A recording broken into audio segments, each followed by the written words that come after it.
Maraming salamat po, Ma'am Tris, sa pag-aalaga niyo sa amin sa HD. Kung hindi po dahil sa inyo, baka ang mister ko matagal nang nawala. Maalaga po kayo, madali kayong lapitan at madali po kayong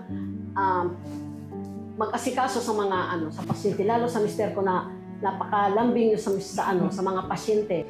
Mga kayo, masisipag.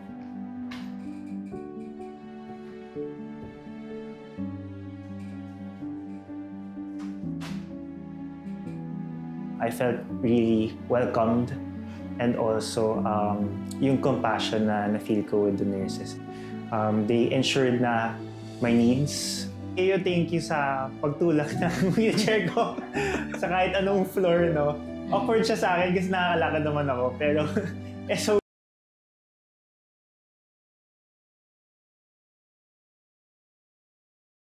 minsan.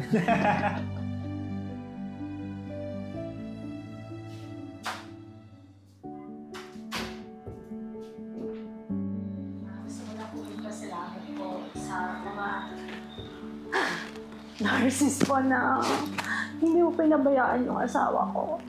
Lalo na po nung time na muntik na po sa ICU.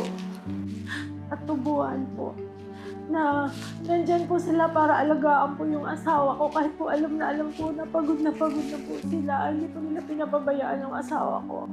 Halos minuto, oras-oras po nandun sila sa kwarto para kumustahin po yung asawa ko kung okay po ba yung asawa ko. Siguro po ma'am, thank you din po kasi siguro ma'am, thank you din po sa lahat kasi kahit kayo din naman po, hindi nyo rin pinabayaan si sir, hindi nyo siya sinukuan. Andito lang naman kami para sa inyo, para supportahan po kayo sa lahat hanggang sa makarecover si sir. Thank you, ma'am. Salamat po sa pag-aalaga.